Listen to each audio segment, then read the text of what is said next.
बिस्मिल्लाहिर्रहमानिर्रहीम। अस्सलाम वालेकुम वरहमतुल्लाहि वबरकातुहू।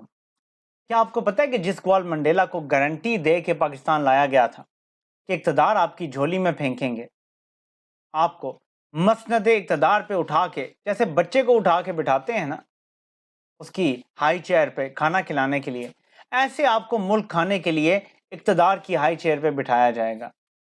लेकिन सूरत हाल ये है कि जिस बच्चे को लंदन से लेकर आए थे हाई चेयर पे बिठाने के लिए, वो बच्चा अब परेशान है।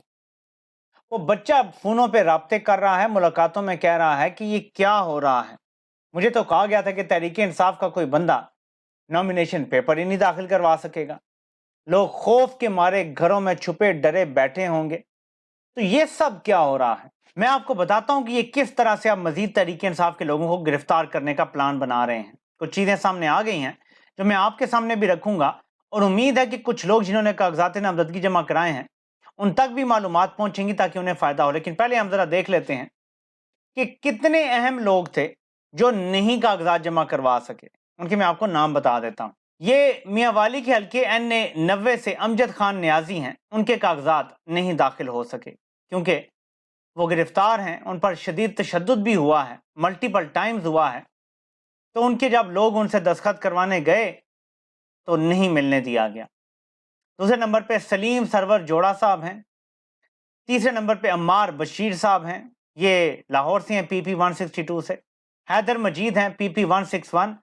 बैरिस्टर हसन न्याजी, और हैदर मजीद और हसन न्याजी दोनों इस टाइम आर्मी की कैद में हैं, इनके नहीं हुए कागजात जमा। और नाजिम रजा PP 96 चिन्योट से, इनके कागजात भी जमा नहीं हुए। इंतजार हुसैन पंजोता साहब जो इमरान खान की वकला टीम के मेंबर हैं, उनके भी सरगोदा से कागजात नहीं जमा हुए। तो ये कुछ 6-7 नाम है या 8 नाम है, इनके कागजात नहीं जा सके। लेकिन आपको ये बताता चलूं कि इनके अलावा मजीद लोगों ने इन्हीं हलकों से, जो तहरीक इंसाफ का टिकट के ख्वाहिशमंद हैं, जमा करवाए हैं पेपर्स। तो तहरीक इंसाफ ने कोई हलका खाली नहीं छोड़ा। तो ऐसे में क्या कार्रवाई डाली जा रही है, इमरान रियाज खान के ये जो दोस्त हैं महर शराफत अली, आप बीती बयान की है, मैं आपको थोड़ी सी पढ़ के बताता हूँ।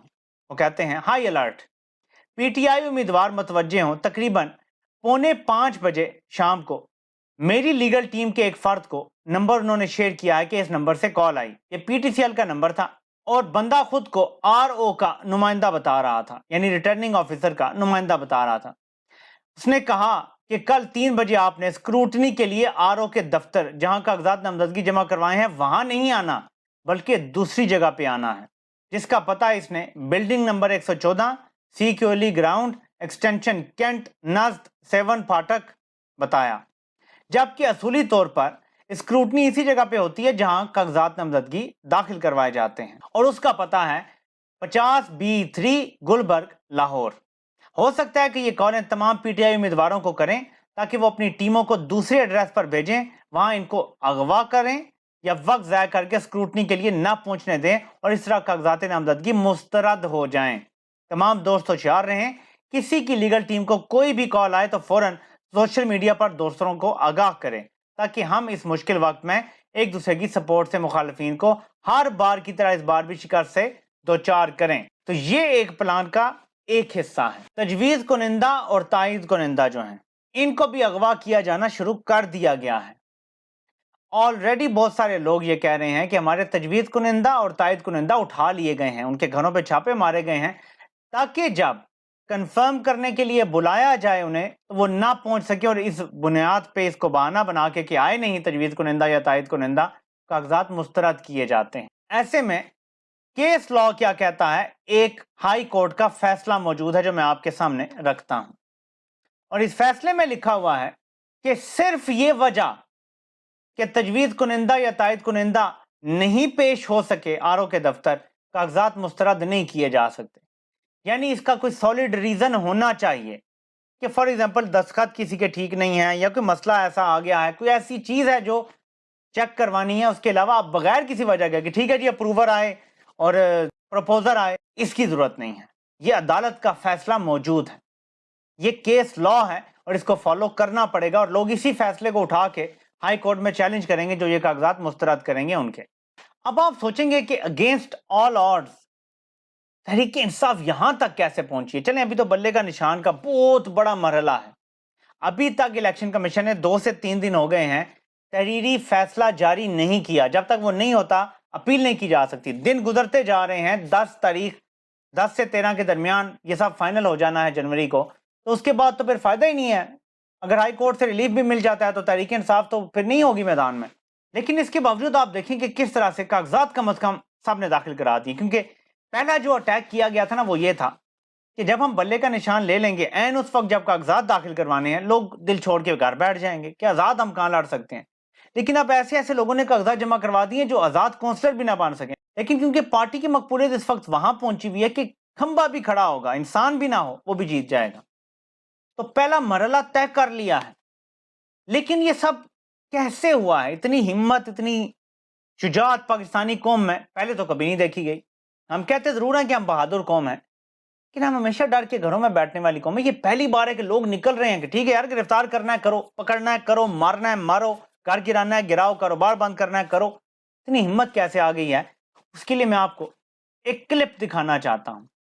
ایک ایسا مرد کلندر جس نے امریکہ کو آج سے 20 سال پہلے للکارا تھا, مسلسل للکارا کسی ایک چیز پہ, کوئی امریکہ سے دشمنی نہیں, کہ تم جو پاکستان کو اپنی جنگ میں شامل کیے ہوئے ہو اس سے ہمارا نقصان ہو رہا ہے. عمران خان نے پھر کچھ دعوے کیے تھے.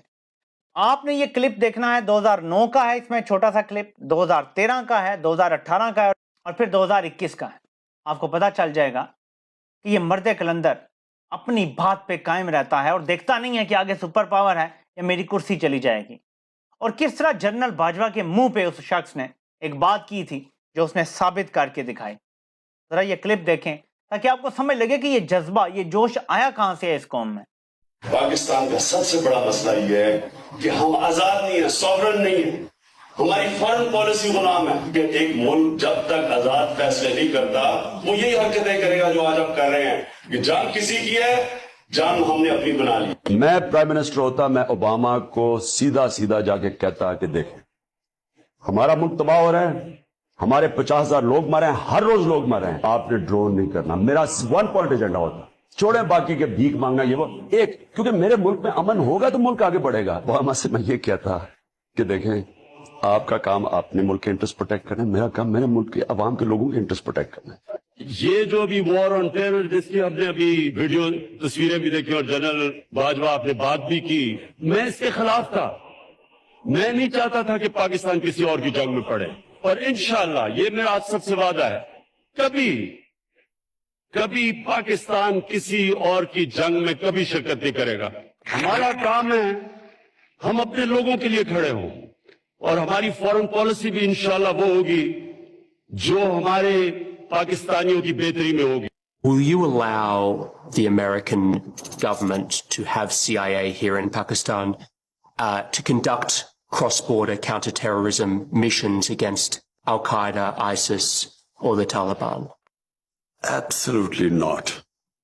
There's no way we're going to Seriously? allow any bases, any sort of action from Pakistani territory into Afghanistan. Absolutely not. مرد کلندر 2018 میں وزیراعظم بننے کے بعد سامنے جنرل باجوہ بیٹھے ہوئے ہیں, آرمی چیف, اور ان کو کہتا ہے کہ آج کے بعد ہم کسی پرائی جنگ میں شرکت نہیں کریں گے, ہم اپنی آزاد خارجہ پالیسی بنائیں گے. اگر پیٹھ میں خنجر نہ کھبویا جاتا تو عمران خان نے آزاد خارجہ پالیسی کی بنیاد رکھ دی تھی جب 2021 میں امریکہ کو صاف کہہ دیا تھا کہ ایبسولوٹلی ناٹ. اور تاریخ اس بات کی گواہی دے گی کہ جب امریکہ لگاتار ڈرون حملے پاکستان پہ کیا کرتا تھا, یہاں تک کہ آخری ڈرون حملہ جون یا جولائی 2018 میں ہوا, لیکن جب عمران خان اقتدار میں آئے تو امریکہ کی ایک ڈرون حملہ کرنے کی جرت نہیں ہوئی. پاکستان وہی تھا, ہمارا کٹورا بھی وہی تھا جو ہم بھیک مانگتے ہیں, ہمیں ڈالروں کی بھی ضرورت تھی, ہم گرے لسٹ میں بھی تھے. تو کیا وجہ ہے کہ عمران خان کے ہوتے ہوئے امریکہ کی جرت نہیں ہوئی پاکستان میں ڈرون حملہ کرنے کی؟ اس سوال کا جواب دے دیں, آپ کے لیے بڑا آسان ہو جائے گا کہ آپ نے کس کو ووٹ ڈالنا ہے. آپ سے انشاءاللہ پھر ملاقات ہوتی ہے. اللہ پاک آپ سب کا حامی و ناصر ہو. آپ سب کے سننے کا بہت بہت شکریہ.